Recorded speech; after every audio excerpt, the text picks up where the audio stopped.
আমাদের বাংলাদেশের বাইরে আমাদের সব বন্ধু থাকবে, আমাদের কোনো প্রভু থাকবে, এরকম বাংলাদেশ যেন আর কেউ কল্পনা না করেন। এই বিডিআরদেরকে বছরের পর বছর আটকে রেখে বিচারের নামে কোনো ক্ষেত্রে যেমন টালবাহানা করা হচ্ছে, একটা পরিবার ধ্বংস করে দেওয়া হয়েছে। আমরা 2009 সালের 25 এবং 26 ফেব্রুয়ারি এই ঘটনায় আসলে বিডিআর এবং আমাদের পরস্পর বিডিআরকে মুখোমুখি করা হচ্ছে।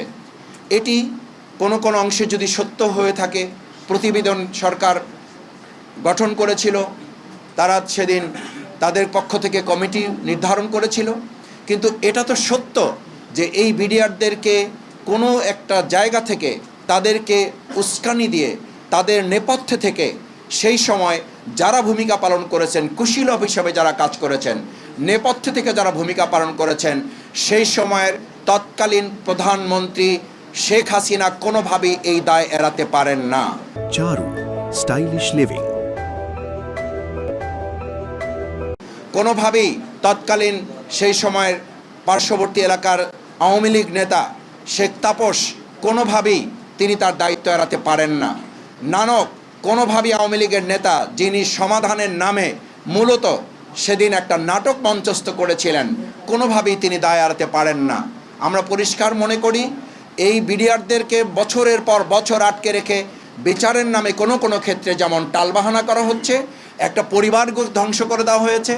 একদিকে সেনাবাহিনীর চৌকস সেনা সদস্যদেরকে হত্যা করা হয়েছে, শহীদ করা হয়েছে, আর একদিকে আমাদের সীমান্তরক্ষী বাহিনী যারা জীবন বাজি রেখে, একটা সময় আমরা শুনতাম জনগণ বলতো রৌমারী সীমান্তে আমাদের পার্শ্ববর্তী রাষ্ট্রের বিএসএফকে যারা জীবন বাজি রেখে জনগণকে সাথে নিয়ে নারায়ে তাকবীর আল্লাহু আকবার স্লোগানের মধ্য দিয়ে সীমান্ত পাহারা দেওয়ার এক উজ্জ্বল দৃষ্টান্ত স্থাপন করেছিল। সেদিনই নাকি তারা সিদ্ধান্ত নিয়েছিল এরকম বিডিআর যদি থাকে তাহলে বাংলাদেশের মতো প্রত্যেকটা ইঞ্চি মাটি বাংলাদেশ সংরক্ষণ করবে। কেউ এখানে দাদাগিরি, কেউ এখানে বাবুগিরি, কেউ এখানে রক্তচক্ষু দেখিয়ে আমাদের উপরে তারা প্রভাব বিস্তার করতে পারবে না। সেদিনের প্রতিশোধের অংশও নাকি এই 2009 সালের 25 এবং 26 ফেব্রুয়ারি। আমরা একটা কথা পরিষ্কার বলতে চাই, আমাদের এই বাংলাদেশের বর্তমান 2024-এর জুলাই আগস্টের তরুণ যুবক ছাত্র জনতা সমস্ত মানুষ রাস্তায় নেমে ঘোষণা দিয়েছিল দিল্লি না ঢাকা, ঢাকা ঢাকা। সুতরাং এই প্রশ্নে আমরা পরিষ্কার বলতে চাই, শুধু একটা রাষ্ট্র নয়, আমাদের বাংলাদেশের বাইরে আমাদের সব বন্ধু থাকবে, আমাদের কোনো প্রভু থাকবে, এরকম বাংলাদেশ যেন আর কেউ কল্পনা না করেন। সুতরাং সেই জায়গায় 2009 সালের 25 এবং 26 ফেব্রুয়ারি যাদেরকে হত্যা করা হয়েছে, আমরা আশা করি বর্তমান অধিষ্ঠিত সরকার এই ব্যাপারে অগ্রাধিকার ভিত্তিতে যত হত্যাকাণ্ড হয়েছে তার মধ্যে এটা চাঞ্চল্যকর একটা হত্যাকাণ্ডই শুধু নয়, এটা বাংলাদেশের জন্য স্পর্শকাতর একটা বিচারের ব্যবস্থা।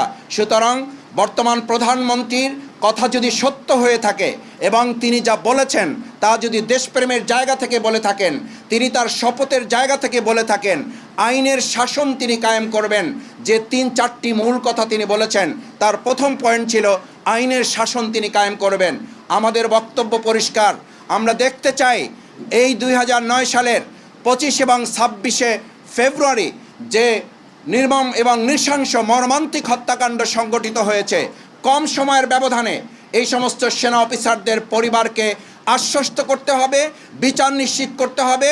বিচারহীনতার সংস্কৃতি থেকে আমাদের বাংলাদেশকে বের করে নিয়ে আসাই হবে আইনের শাসন কায়েমের প্রথম ধাপ।